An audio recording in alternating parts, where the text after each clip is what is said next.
Үйленген кезде ойбай әдемі екен, шашы ұзын екен деп әкеле салмастан, міндетті түрде Құдайдан қорқатынын алуға тырысуымыз керек. Себебі пайғамбар саллаллаху алейхи ва саллям мұбарак хадис шәрифінде мархамет қылып айтты: "Ад-дуnya матаун." Дүниенің барлығы бұйымтай деді. "Ва хайрул матау." Бұйымтайлардың ең жақсысы әл-имраатус салиха, жақсы әйел деді. Өйткені жақсы әйел жаңа ем. Жақсы әйел саған жақсы салих перзент туып береді. Егер де қатының Құдайдан қорқпайтын адам болса, өзің мың жерден тақуа болатын болсаң да балдарың оңбай кетеді. Өйткені әйел адам бұл отбасыда тәрбиелейтін адам.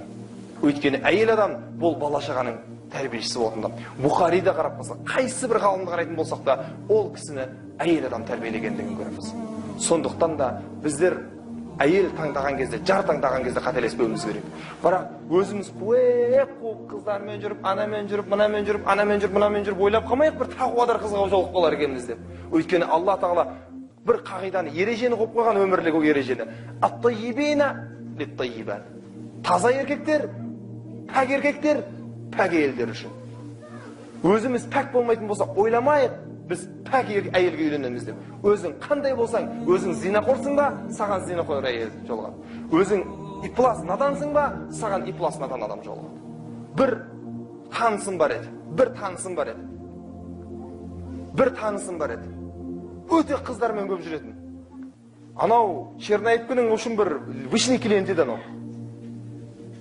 Сонымен айтатынмын: "Ей бауырым, Құдайдан қорқпайсың ба?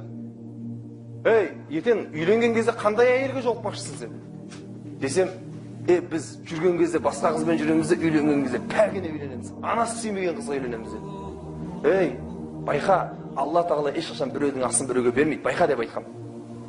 Үйленді, сырт көрінісінен қарағанда пәк қызға үйленді. Бір жыл өтті, 2 жыл өтті, мен таң қалдым.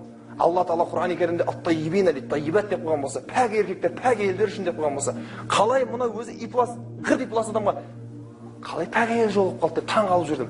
2-3 жыл бойы. Жақында бір адам келіп тұрып маған айтады: "Мен біреумен зина жасап қойдым" дейді. "Кіммен зина жасап қойдың?" "Пәленшенің әйелімен" дейді.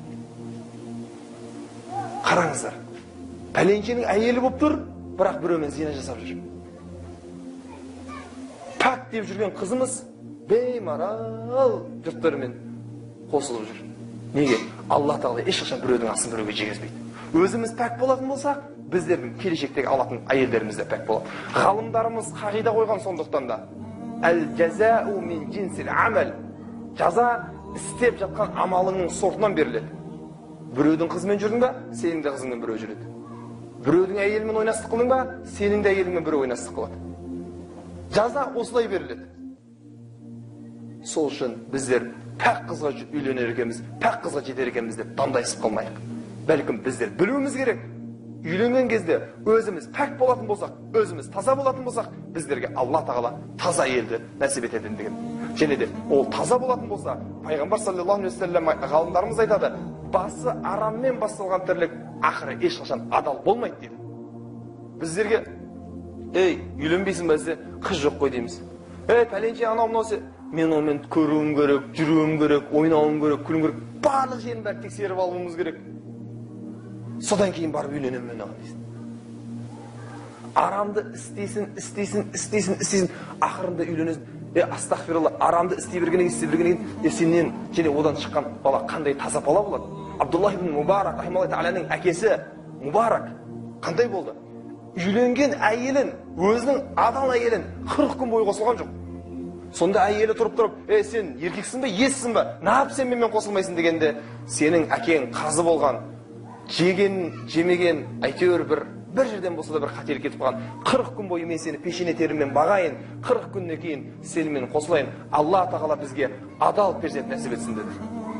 Ақиқатында оларға адал перзент нәсіп етті. Бүкіл дүние қияметке шейін еске алатын, бүкіл дүние мұсылмандары қияметке шейін жақсы атпен еске алатын Абдуллах деген перзентті нәсіп етті. Тіптен Харун Рашид, халифалардың сұлтаны болған Харун Рашид бір күні тұрған еді, бір жерге шатырын тігіп тұрған еді. Адамдардың барлығы айналасында топырлап кетіп, халифаның аузына қарап тұрды. Әйелі сол жерде отырған еді, Харун Рашидтің жанында. Бұл Харун Рашид сөйлеп, халыққа не қылып жатса, адамдардың барлығы Абдуллах келді Абдуллах ибн Мубарак келді деді, Харун Рашидті жайына тастады да, халифа болмасам, бүкіл дүние жүзі дұшпаны да досы да тітірейтін Европа, Қытай барлығы оның қолында аш алақанда жұмсы жұдырығында тұрған, бүкіл дүние жүзін аш алақанда жұмсы жұдырығында ұстап отырған Харун Рашид еді, бүкіл жер шарын. Әлі Америка ашылмаған ғой кезде, жер шарын тұрған еді. Сондай болып тұрған кезінде тастатты, жұрттың бәрі ана жаққа қарап бұрылып кетті. Әйелі сұрады, адамдар қайда халифаны тастап қайда кетіп қалды деп еді. Ана жақта Абдуллах ибн Мубарак жихадқа кетіп бара жатыр екен, соған қарап кетті деді. Барлығы халифаны тастатты, халифаны жайына тастатты, барлығы Абдуллах ибн Мубарактың алдына кетті. Соның сөзін тыңдаймыз деп. Сол кезде әйел айтты, нағыз патшалық Харун Рашидтің патшалығы емес, нағыз патшалық, нағыз байлық, нағыз билік міне Абдуллах ибн Мубарактың байлығы екен деді. Тіптен халифалардан да оның дәрежесін Алла Тағала жоғары қойған Абдуллах ибн Мубарак деген перзент дүниеге келді. Біздер таза болатын болсақ, біздердің әйелдеріміз таза болса, біздерден шыққан перзенттер бүкіл дүние жүзінің дінін басқарады. Бүкіл дүние жүзінде атақты адам болады.